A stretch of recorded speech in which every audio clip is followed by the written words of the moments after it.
ناوچەی پیشەسازی باشوورە لە هەولێر. هیچ کۆڵانێکی ئەم ناوچەیە نییە چەندین مۆلیدەی بچووکی لێدا نەندرابێت.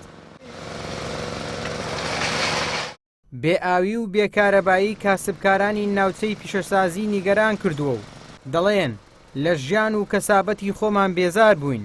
کاسبکاران بۆ ڕاپەڕاندنی کارەکانیان و خۆفێنکردنەوەیان ناچارن مۆلیدەی بچووک کار پێ بکەن.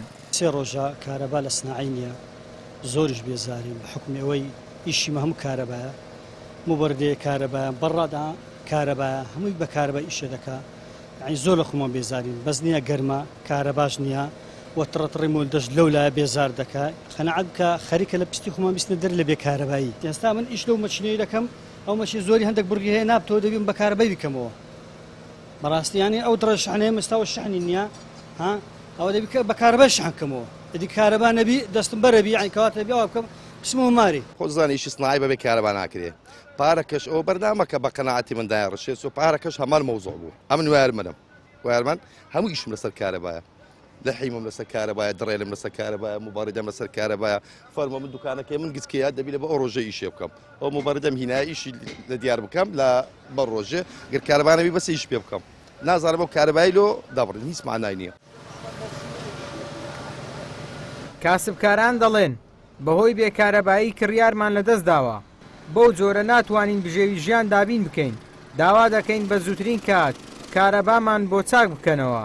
سێ ڕۆژە بێ کارەبانە سمێنان دێن کارەبانێ دەی مۆلدەی پێکەن جاروێ مۆلدەی شێ ناکا هەر زۆر ناخۆشە. ئەو سێ ڕۆژە وەختی چوونەوەی کارەبا دێتەوە.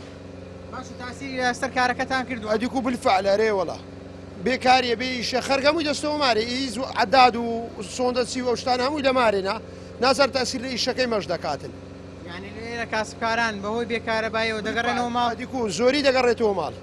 ئەو سوندیەوەی ناخۆمەوەی مۆلیدەیە بیت دەنا هەمووی دەگەڕێتەوە ماڵ. ئێرەوەڵە لە گەرمان لە خۆمان بێزار بووین، ها دانیشتن وەرەس دەبی بەشەر لە خۆی لە دانیشتنێ. کارەباتان کۆ لە سناعی؟ وەڵڵی زۆر خراپە، لەبەرەوەی سێ ڕۆژە بە شەو کارەبا دەدەنەوە خەرچی ئەهلی سناعی لێرە ئیشێ دەکاتن کە ئیشێ دەکە لێرە بە ڕۆژ ئیشی بە کارەبایە، نەک بە شەو بدەنەوە خەرچی سەعات 5 ئێوارێ ساعت 5 ئێوارە 6 ئێوارە کارەبای دەدەنەوە هەتا سبنە ساعت 8 خەرچی ساعت 8 دێ سناعی دەکاتەوە کارەبایەکەی دەبڕێنن کە کارەبایەکە دەبڕێ ئەو خەرکە هەر هەمووی معتەل ئێستا لێرە هەمووی ئیشی بە کارەبا. ئێستا خەرگان دەبی خەرچی تاکید کردنەوە لەسەرەوەی کە کارەبا یەکجاری نایەتەوە هەتا خەرک مۆلیدەی بکڕی لێرە لە خۆی ئیشی خۆ کەسابەتی خۆی پێ بکە.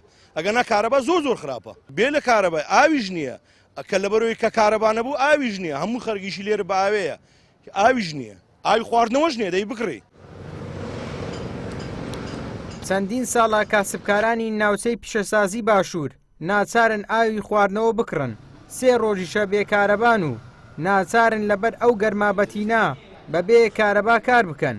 ئەگەر بۆ کارەکانیشیان پێویستیان بە کارەبا بێت مۆلیدە بچووکەکانیان کار پێ دەکەن. ئیبراهیم زیاد، کەناڵی ئاسمانی پەیام، هەولێر.